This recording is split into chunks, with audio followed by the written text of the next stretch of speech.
Hi there, welcome to Not a Number. My name is Ricky, and today we're going to be looking at this bit converter, a little application built in JavaScript that allows you to convert integers between binary, decimal, and hex, as you may have guessed from seeing the screen here.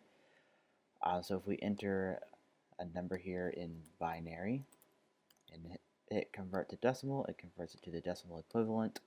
We can confirm it just by entering decimal down here and converting it back to binary.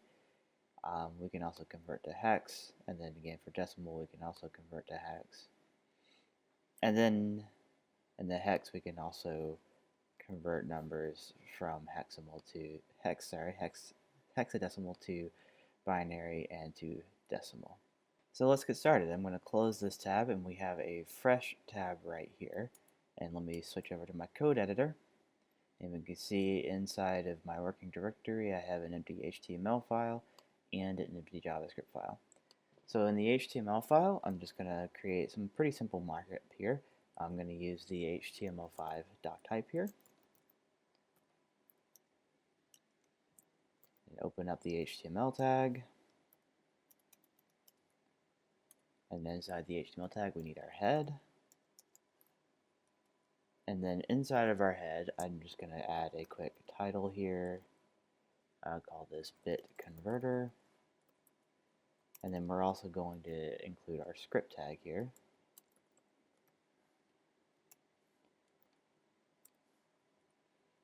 That's all we need in our head. And then in our body, what we're going to do is create 3 sections like you saw. So all of these are going to be wrapped in their own div. And then what we're going to need is we're going to add an h2 tag here. The first section is going to be called binary. Then we're going to need our input, right? And we're going to give this input an ID. Then we're just going to call this one bin for binary.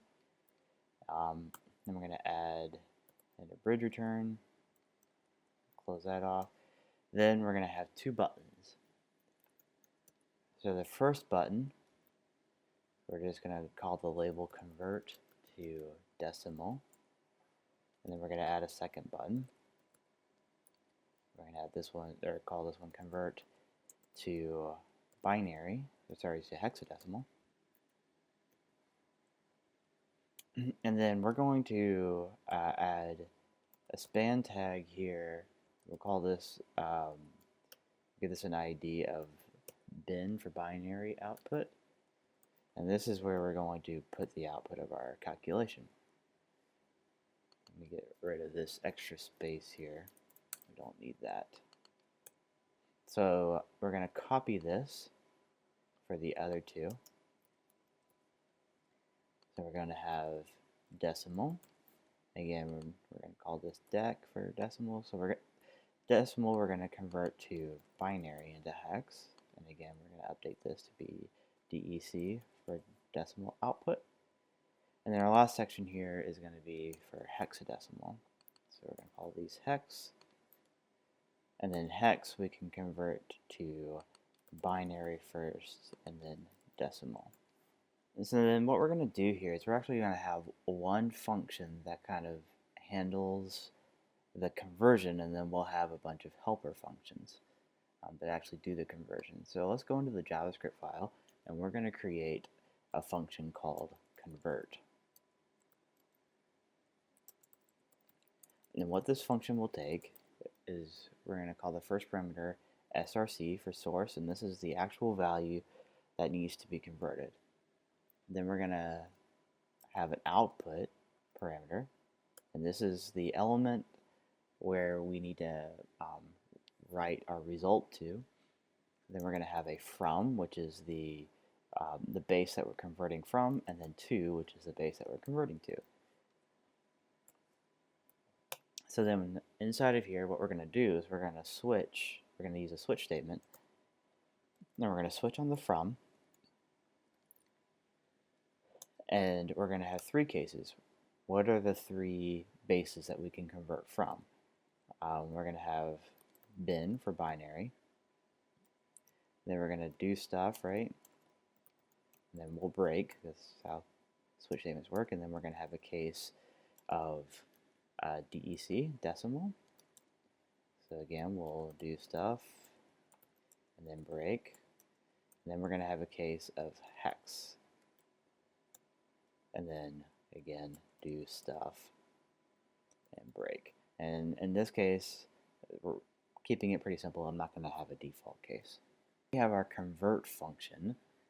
And what we can do now with our convert function is we can go back to our buttons and have it call this convert function, meaning, and we have to remember, we need the source, the output, the from, and the to. So let's go back to our HTML file, and let's look at our first button.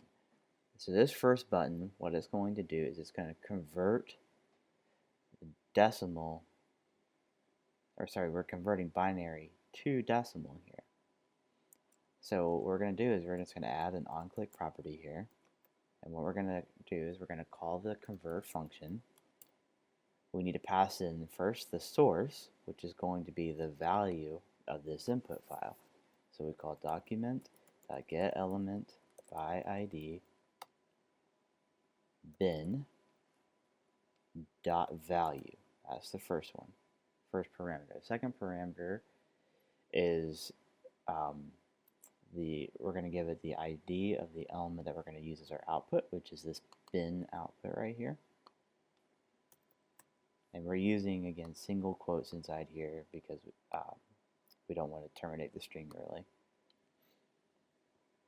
And then we're going to give it the base that we're converting from, which is bin, and the base that we're converting to, which is, in this case, decimal DC. And that's it. So now we need to copy this into the second button. And then everything's going to be the same here, except the last parameter is we're going to convert to hex. And then I'm going to go ahead and copy this into the rest of these buttons. And we're going to have to change a couple things. So in decimal, our source is going to be the value of this input value, or input here. And again, this time we're going from decimal to binary, then from decimal to hex. And then lastly, we have these down here.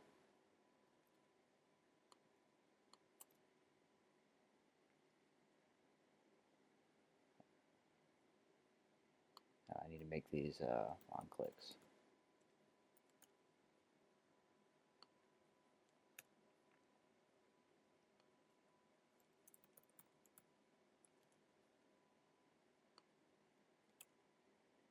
And there we go. So now let's take a look at what happens when this convert function gets called.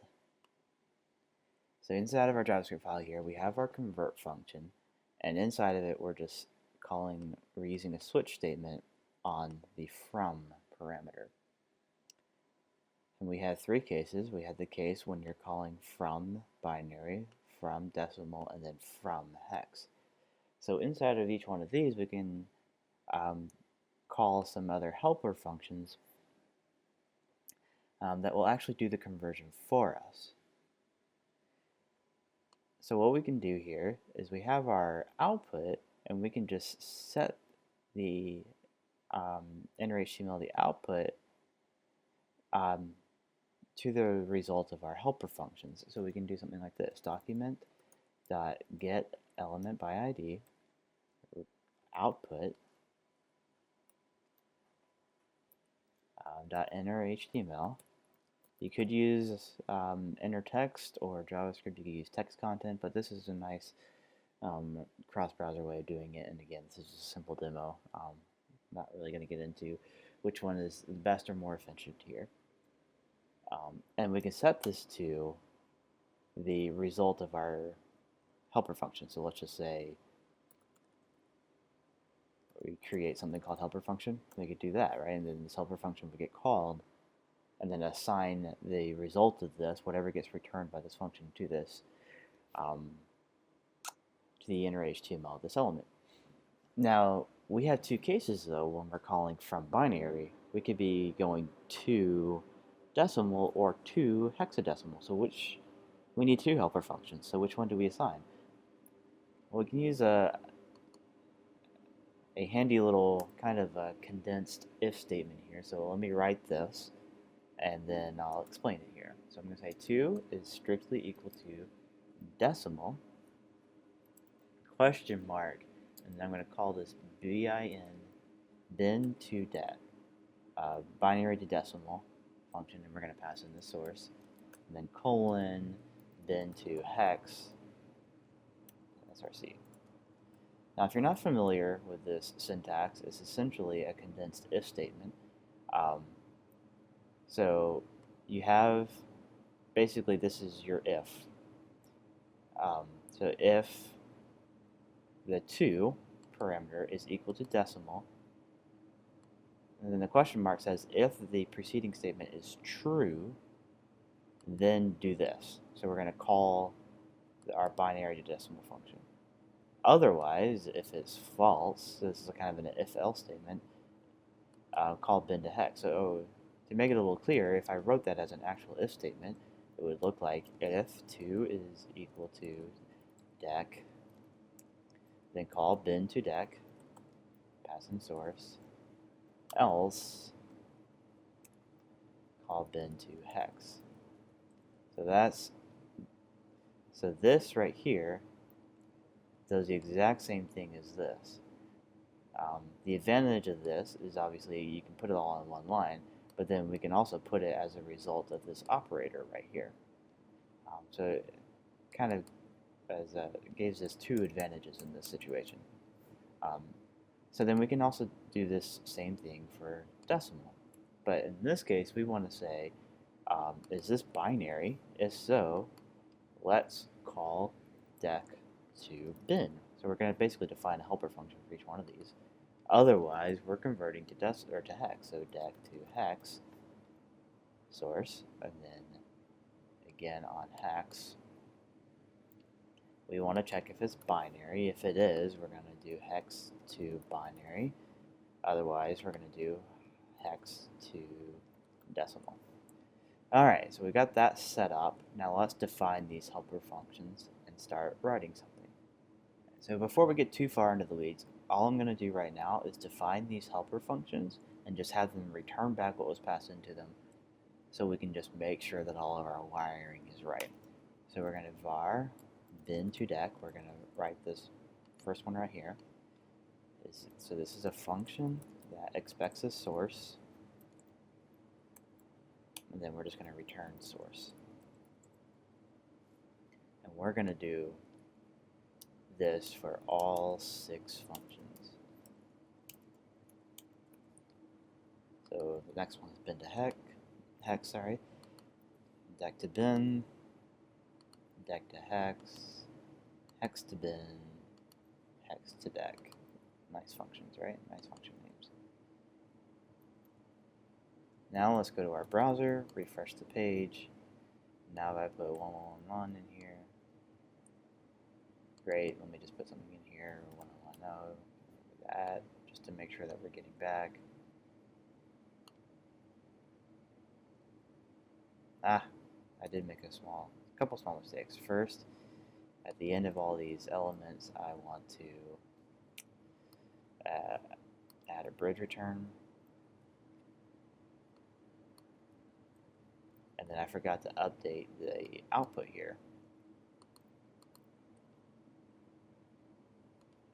So let's do that real quick.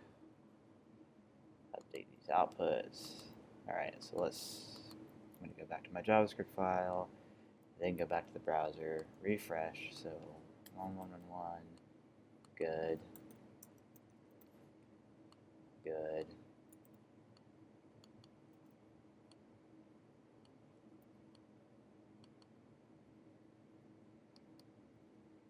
Oh, looks like we missed something else again in here.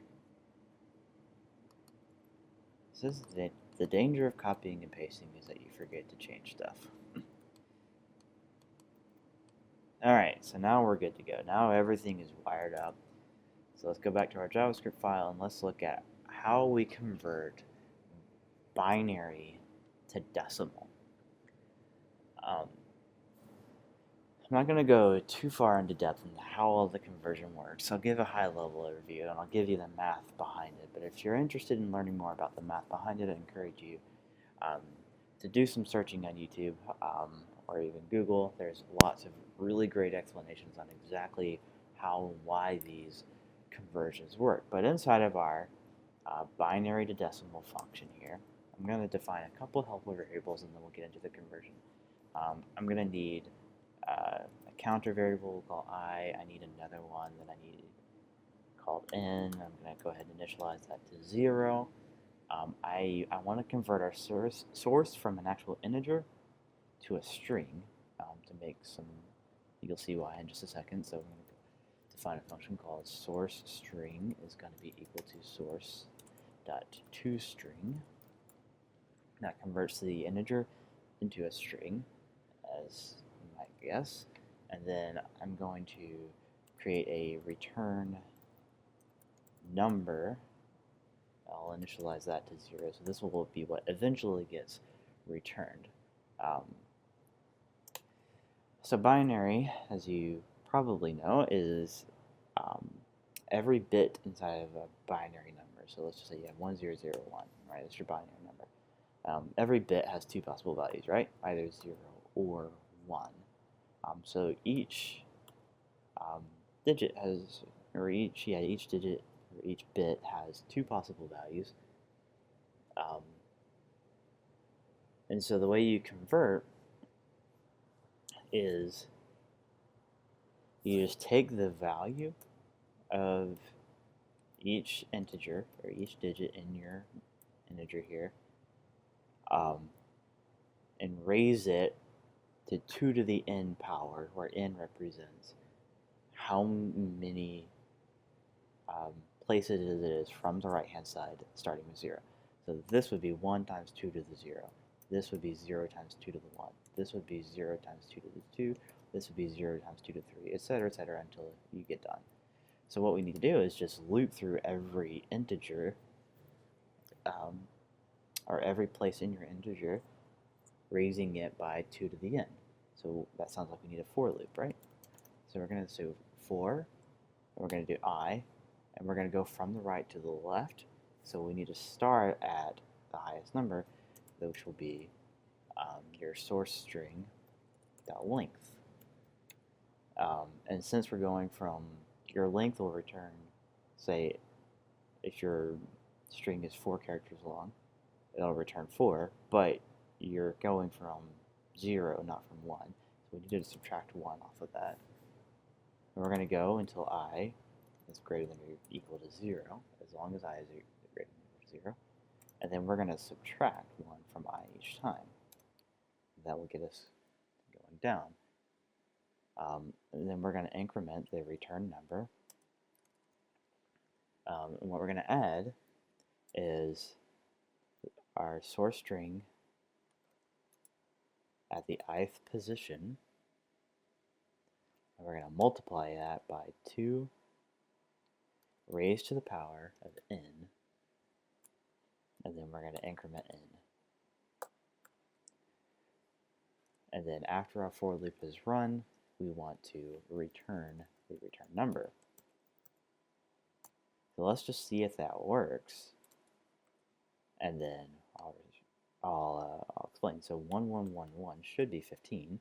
If we convert that to decimal, something doesn't happen. So we get an error.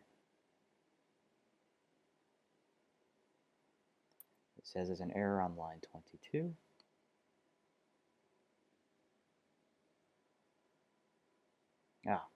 We did a 1 minus minus instead of an I minus minus. So let's try that again.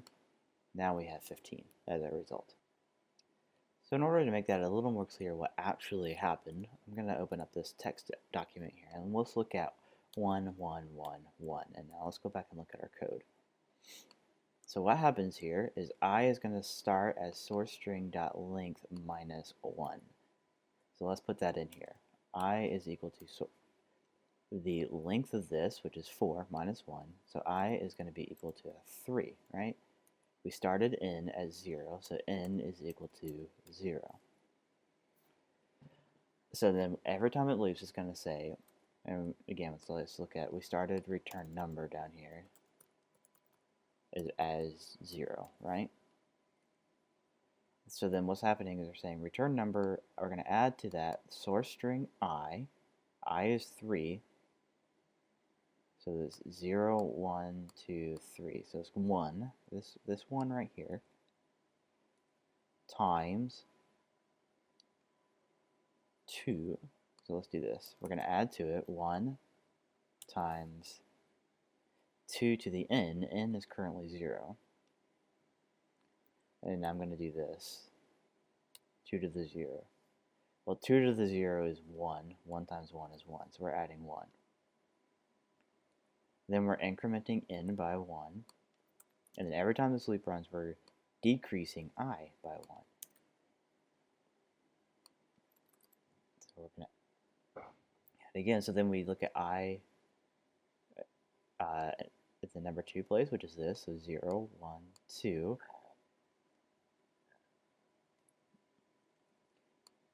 So again, we're doing source string I, which is 1. So it's still 1 times 2. But this time we're raising it to the 1 power.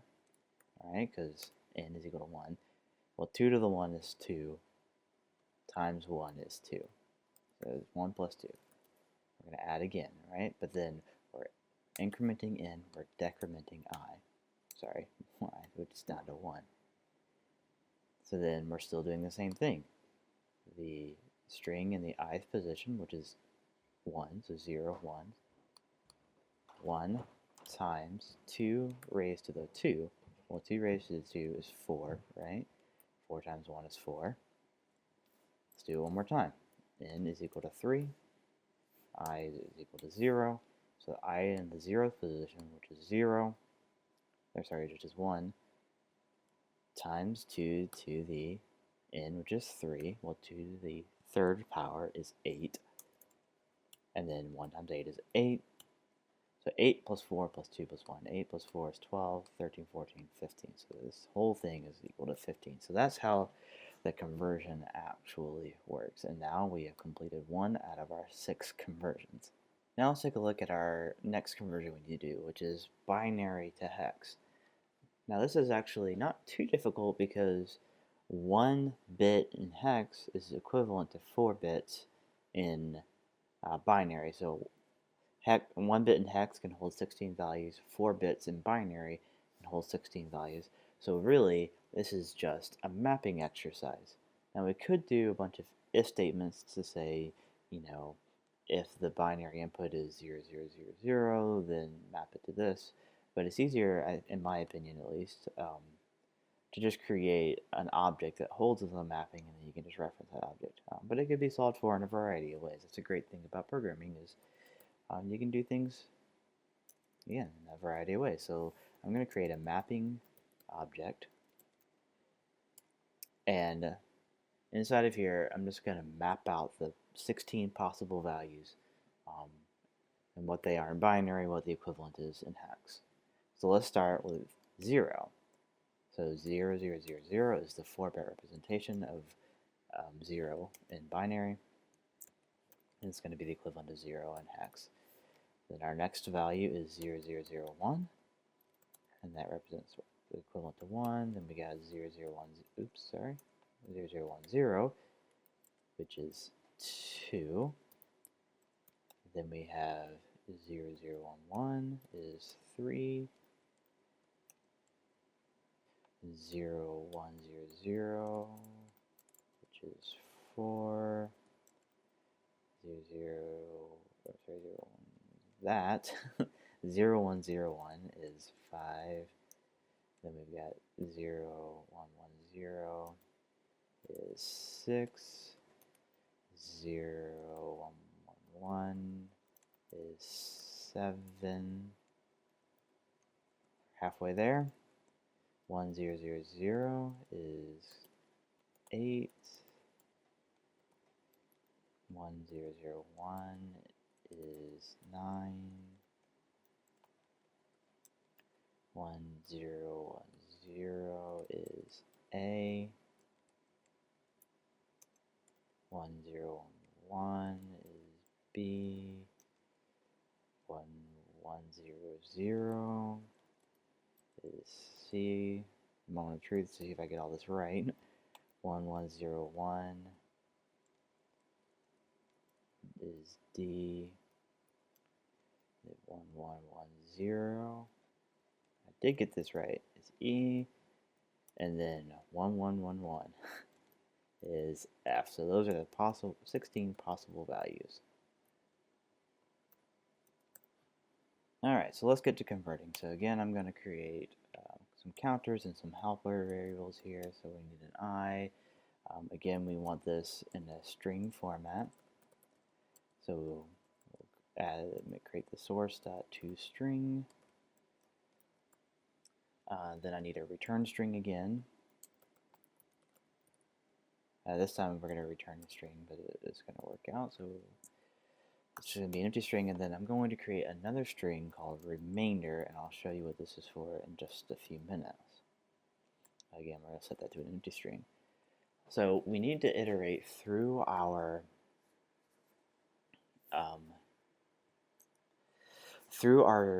original source that we're going to convert 4 bits at a time, and we're going to start from the right. So this sounds like we need another for loop. So again, we're starting from the right. So we're going to start with I is going to be equal to source string.length. We want to do this until I is less than or equal to 4.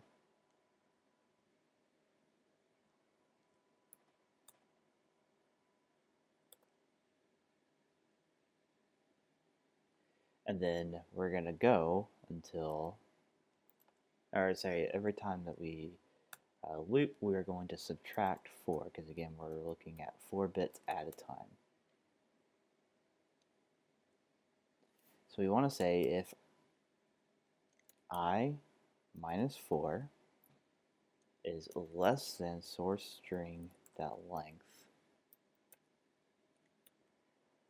then we're going to make the return string equal to mapping of source string dot substring of I minus 4 and 4 plus the return string.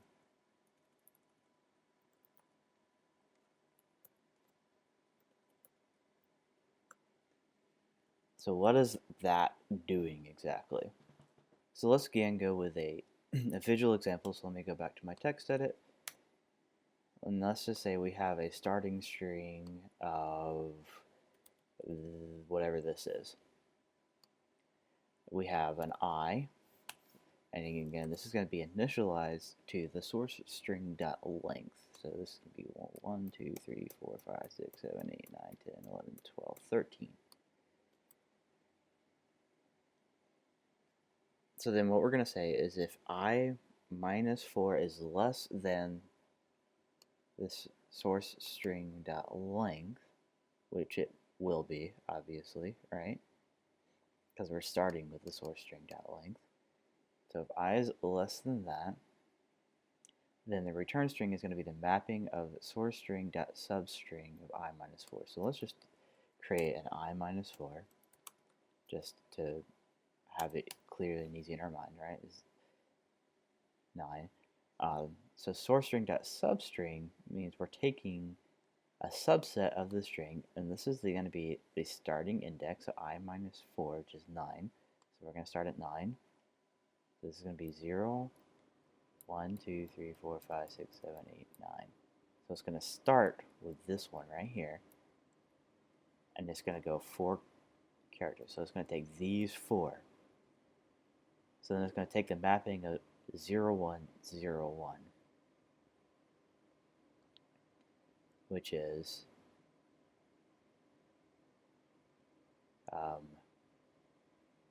right here, 5.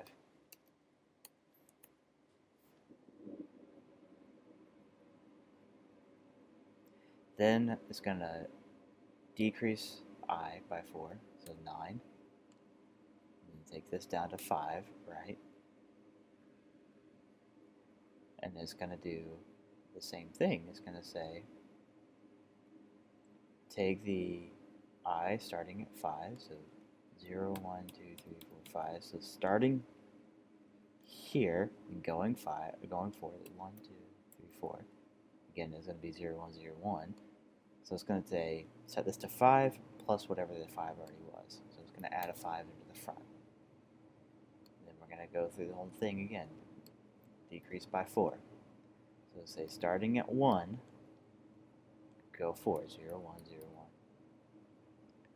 I didn't do a very good job of making this random, but you get the idea. It's going to put a 5 in the front, and then we're going to have 1 left over. So it's going to go until I is greater than or equal to 4. So it's going to stop right here. So as of right now, we're not doing anything with this 1. We're just looking at this, right? So obviously that should be a 1. So this would be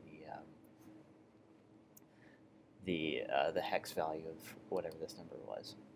So let's see now what we should do. We should probably take a look and see if this I is not equal to 0. Do something, right? Well, I, in this case, is 5. I mean, it's actually going to, it is going to decrease, so it's going to be set to 1, and then we don't need to worry about that. So if I is not equal to 0, meaning we still have some random numbers in the front, then we need to, in our case it's this 1, we need to figure out what this 1 is equal to. Now our mapping, it's obviously equal to 1 here, but our mapping expects zeros in the front. So what we need to do is, if this is not 4 bits, we just need to pad the front with zeros until it's 4 bits. So what I'm going to do is have a while statement in here. Well, first I'm going to grab the remainder. That's what we're going to do first. So the remainder is going to be equal to the source string dot substring. We're going to start from the front, which is 0, and go I times, right? And then we need a while loop, so I'm going to say while remainder dot length is less than 4. We're just going to set the remainder to 0 plus the remainder. What that's going to do is it's going to pad the front of that thing with zeros until it's 4 bits long, and then we can take the return string and make that equal to mapping of the remainder plus whatever the return string already was. So that puts this bit onto the front. And then as before, we can come back here after we're done with all of that and return the return string. That should be all there is to it. So now if we save this, and let's actually just take this example right here and just see if we get the same answer. Refresh this page, go into binary, convert that to hex, and we got 1555. We can convert it to decimal, that's 5,461. Convert it to hex again, we got 1555. So now we are done with converting to binary, and now we can move on to decimal. Alright, so let's go back to our code again and look at our next function. Our next function is going to be decimal to binary. So again, let me just go ahead and set up all of our counters and whatnot. So I'm going to create an end, go ahead and initialize that to 0, and we're going to need a return string. And we'll initialize that to an empty string. And if you think about what we did to convert binary to decimal, we essentially just need to reverse that process, right? So what we did when we converted binary to decimal is we just took every bit and raised it. We multiplied it by 2 raised to the nth power, where the nth power is how many places it is from the rightmost bit starting at 0. So by the time you got to your last bit, so if you go back to our text edit here, again, we take at 1, 1, 1, 0 is going to be 1 times 2 to the third right plus 1 times 2 to the second plus 1 times 2 to the 1 plus 0 times 2 to the 0, right? That's how we did this. So what we actually, to reverse this process, what we actually need to do is find the largest power of 2 that fits inside of our number. And this, by the way, is equal to 14. So the largest power of 2 that is less than 14, right? Because if you subtract off all of this power of 2 is less than 14. 2 to the 4 is going to be larger than 14. 2 to the 3 is 8. 2 to the 4 is 16. So we need to find the largest power of 3 that is less than 14, right? And then work our way down. So what we need to do in our decimal to binary function is we need to find the largest power of 2 that is less than our source. So what we're going to say is while, we're going to use a while loop, 2 raised to the power of what we're going to do is actually n plus 1 is less than our source. We're going to increment our n. And the reason that we want to do this n plus 1 here is because if we just left off n, let's just say a 14 was here, and it got to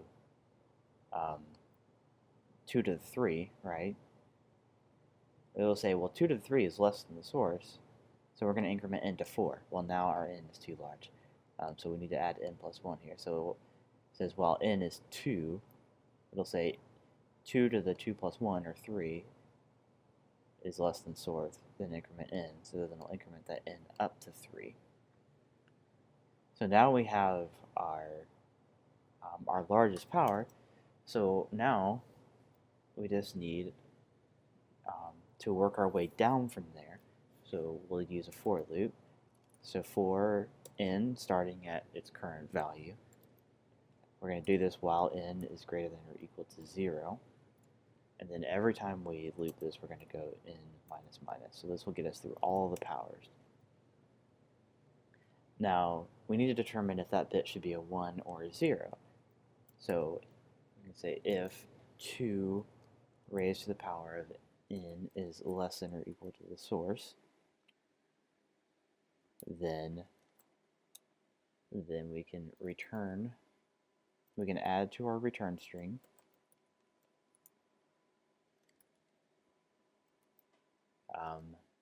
a 1.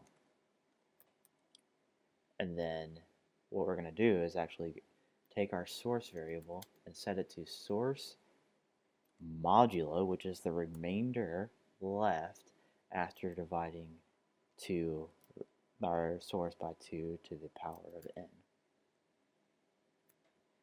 Otherwise, we're going to set our return string, or we're going to add to our return string a 0. And then that's it. Then we can just, looks like we have an extra closing parentheses here, right? Yeah, that should be right. And then down here we can return our string. So let's take a quick look at an example again to show why that works. So let's just say instead we have 1101. So that, if we look at our mapping real quick, 1101 is D, which is 9, 10, 11, 12, which is 13, right? 1101 is 13. So if we look at 13 raised, we need to start with, obviously, 3, right? 2 to the 3 is 8. So we know 2 to the 3 is 8, right? 8, so that's going to give us a 1. And then 13 minus 8, or 13 modulo 8. Honestly, you probably could have done a minus here, but I just chose modulo because I was thinking that. But either way, 13 modulo 8 is equal to 5. So now 5 is what we're working from. So we're going to decrease. So we're starting with n equals 3. So n equals 2. Well, 2 to the 2 is 4, right? It's 4. So that's going to give us a 1, right? So then 5 minus 4, or 5 modulo 4 is equal to 1. So then 2 to the 1 is equal to 2, but 2 is not less than 1. So we put a 0 in there. And we just keep going.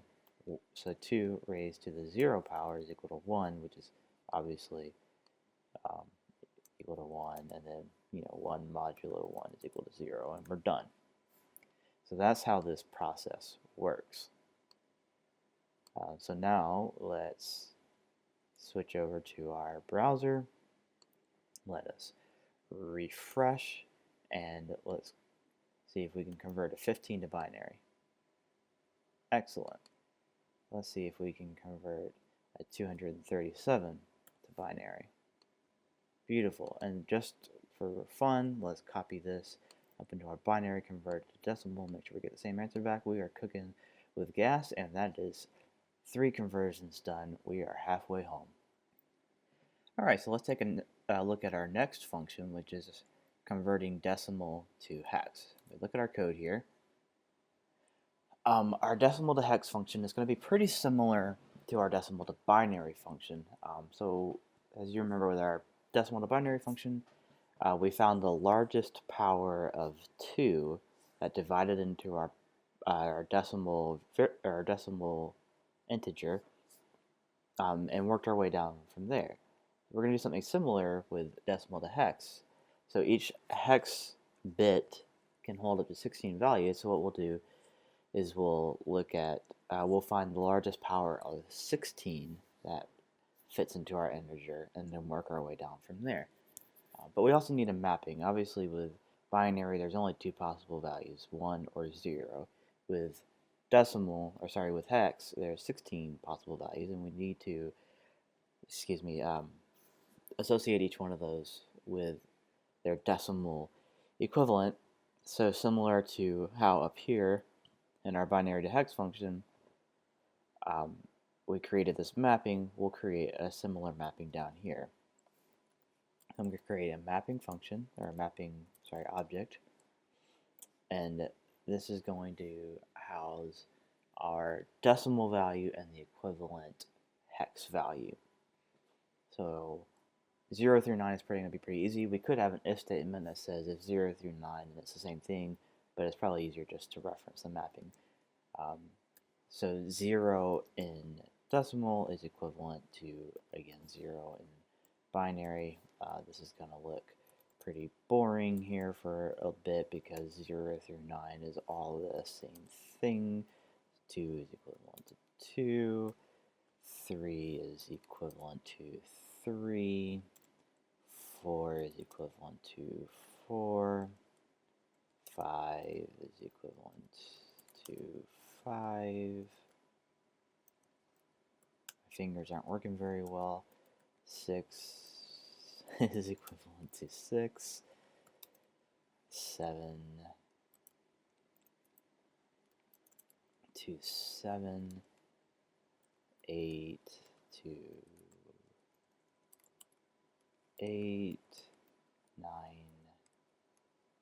to 9. And now here's where things start changing a little bit. 10 is to A. 11 to B. 12 to C. 13 to D. Go down a little bit just to make sure you can see everything.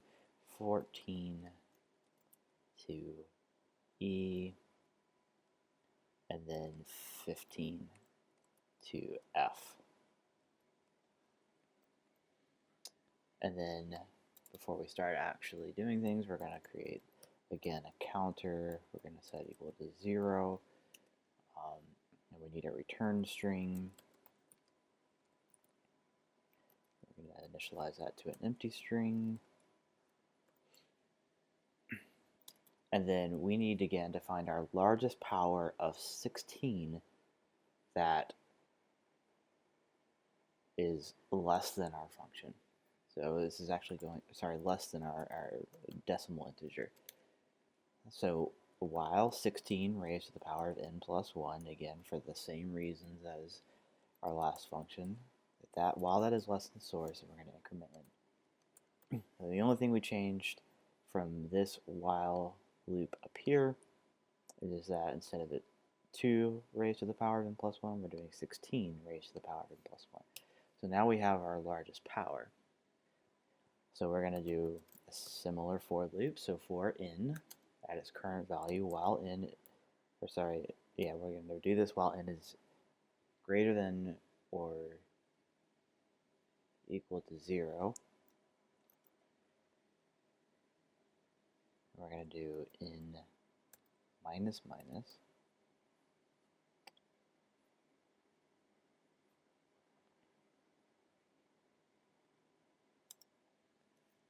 And inside of here, we're going to have our if. So if 16 raised to the power of n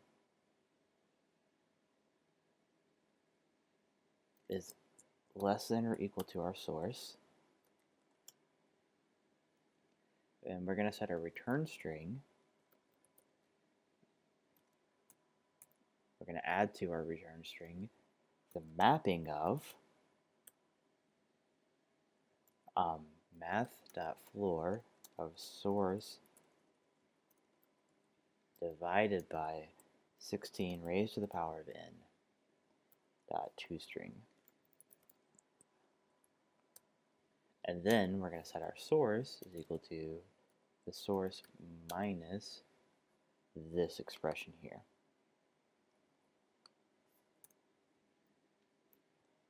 Otherwise, we're going to add to it a 0.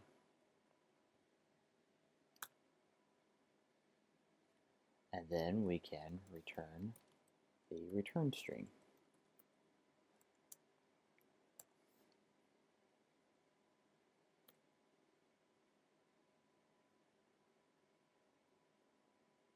Nope, we forgot to put our 0 in here. Alright, so let's take a look at our page here and see if this works. So I'm going to type in a random number here. We're going to convert that to hex, and we get a bunch of undefined. So let's see what I did wrong here. It looks like on this line 130 here, where we're actually decrementing our source here, we didn't do this correctly because what we actually wanted to do is we need to multiply this by our 16 raised to the power of n.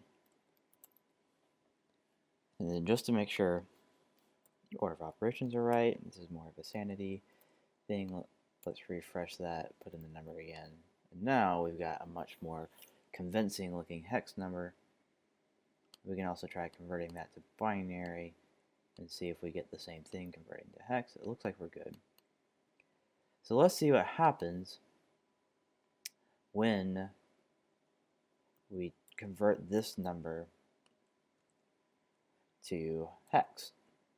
When we look at our code here, again, we're finding the largest power of 16 that is less than our actual source value. So our source is this right here, right? And we can see from our code here that it looks like it was 0, 1, 2, 3, 4, 5. 16 to the 5th power. So our n would start at 5. So then we would find what is 16 to the 5th, right? 16 to the 5th power is 1,048,000. Let's just copy this. So 16 to the 5th power is equal to this, right? 1048576. which is less than this, which is basically, you can see this is 3,523,535. 16 to the 6th power would be over our 3 million. It's over 16 million. So we need to find how many times 1,048,506 divides into this number. So we can take that divided by that. You can see it's 3.36. And that's what this is doing. Math.floor of source divided by 16 to the n. Right? And so it's adding that 3 to the front. But then we need to take 3 times this number and subtract it from that number. So this number times 3 is that, right? 3,145,728. Then we want to subtract that from our source and set that as our new source. So our original source minus this is going to be 377,807. 377,807. So then we work our way down, right? Just like we did. So we want to find 16 to the 4th power is 65,536. We subtract 3, or first we need to find how many times that divides into 377,000. We just keep on doing this process where we subtract, or sorry, we divide right here. That's 5. So then we need 65,000 times 5. And then we need to subtract that from this 377,000 to get 50,127. And we keep on repeating that process until we're done. And that's all there is to converting decimal to hex. And now we are done with both of our binary conversions and our decimal conversions. And now we just need our hex conversions. And the hex conversions are actually quite a bit simpler. Both of them require a mapping. But again, with our convert hex to binary, we're basically going to be reversing converting binary to hex. So we're going to take each single bit of our hex number and convert that into the 4 bits of the binary number. So we basically need this mapping, but in reverse. So let's look at our hex to binary function. I'm going to paste in this mapping, and then what I'm going to do is just reverse the order on these.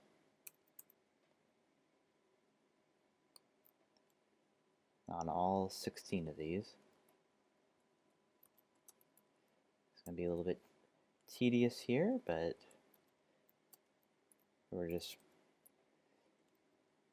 starting now with the hex bit and mapping that to the binary bit.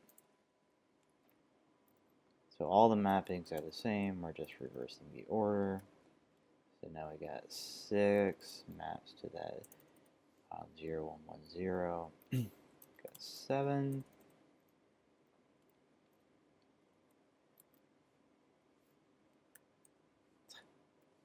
Ricky can't type. 9. A.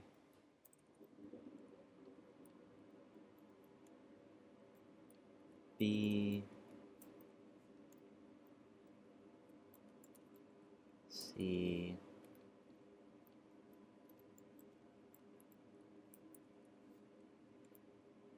D. This was E, and then finally F. And I just realized up here, JavaScript is forgiving enough for this not to cause an error, but we don't need that trailing comma there because we don't have a value after it. Alright, so you're going gotta get used to this by now. We need a source string. This is going to be equal to source.toString.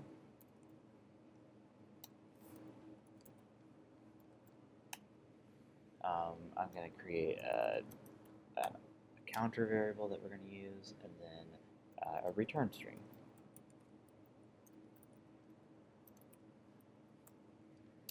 So then essentially all we're going to do is loop through every single character that is in our original hex string and add to our return string the binary mapping of that. So this is actually going to be really super simple. So all we need is our I starting at 0. We're going to do this until I is less than the source string dot length, and we're going to increment the I every time, and then we're just going to set the return string. We're going to add to the return string the mapping of our source string at the ith position, and that is all we're doing. So we're going to return the return string. That is it. All there is to it, folks. So if we go over to our page here, refresh it, we take a hex value, something like that, convert it to binary. Oh, we got a 0. What did we do wrong? Let me take a look here. We did something wrong.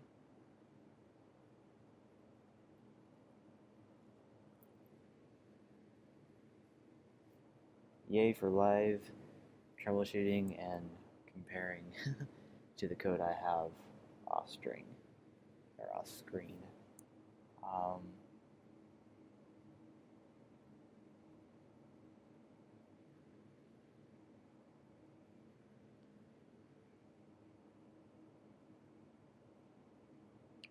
Let me just make sure I wrote everything in here right. All my variable names are right.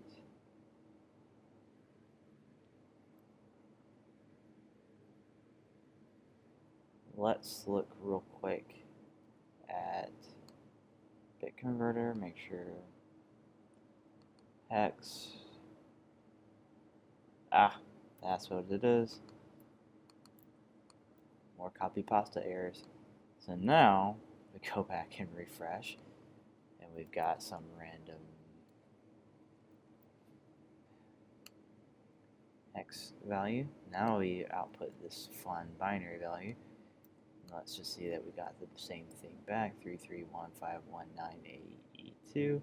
Just for fun, and decimal is this big long number. All of our calculations agree. Beautiful. And then our hex function is going to be similarly easy. So let me add some space down here to work with. We're going to need this mapping right here. Same thing, same kind of deal. We want the mapping reversed. So 0 through 9 doesn't matter, so we only need to reverse these. The A through E's.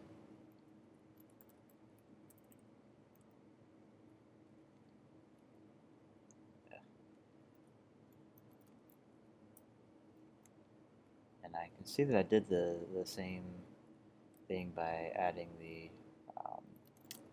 trailing commas there at the end, so I'll fix that in both. Again, JavaScript is a fairly forgiving language, and that can be a good thing or a bad thing depending on your opinion.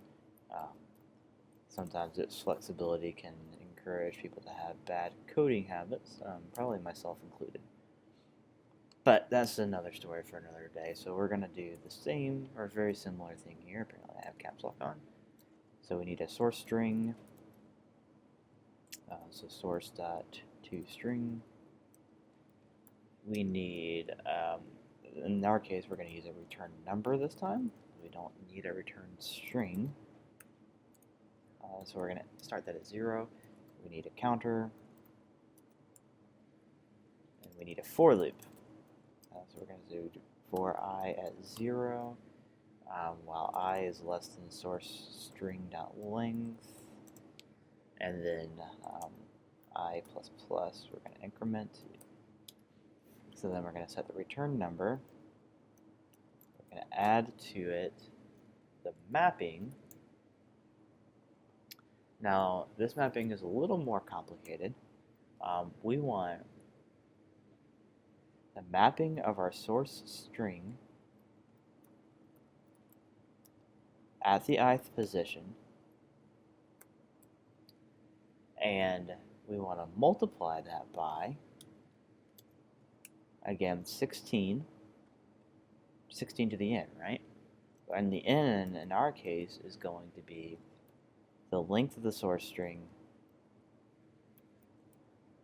minus 1, because again, when you take the length of your string, it's going to give you a 1 through n, and we want a 0 through n minus 1. So length minus 1 minus I. And the reason that we're doing this is because we want to start, we're starting, if I come back here and look at this number again and text edit, we're going to start here, but the n is going to be 0, 1, 2, 3, 4, 5, 6, 7, 8. So we want this to be 8. While so length minus 1 is going to be 8. I in the beginning is going to be 0. So it's 8 minus 0. So this will take 16 to the 8th. The next one, I, is going to be equal to 1. So 8 minus 1 is going to be 7. So this keeps our powers in the correct place. So we're going to do minus I there. Close that off, and then return the return number. And then we should be good to go. That should be done and dusted. So let's take that same number here and convert that to decimal. Did I have another typo in my call here? Yes. We want to convert that to decimal. So let's refresh that again. Now we don't have anything. So do we have, let's see if we have a JavaScript error. Source string is not defined on page 199.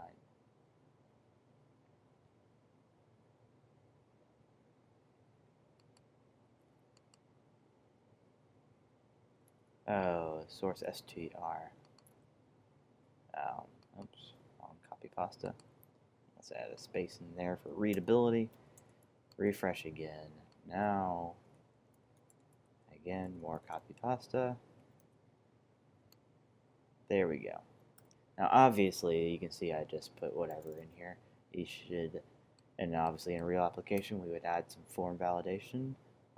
We'd probably just prevent anything, you know, in binary, we would prevent you from entering anything other than ones and zeros, decimals only 0 through 9, and then hex only 0 through 9, A through F. But here you go, converting to binary. Now we can convert all the way around, and we get the same values. So there we go. We are done. That is one bit converter completely done. I hope you guys enjoyed the video, found it useful. I will have the source code linked in the description below, so please go check that out. If you enjoyed the video, please give it a like. If you have any feedback at all, any questions, any suggestions for future videos, please leave a comment below. It'll really help me, you know, understand how to create videos that you guys really find useful. And if you did enjoy the video, please subscribe so you get a notification when I upload new videos in the future. Thanks again for watching, and have a great day.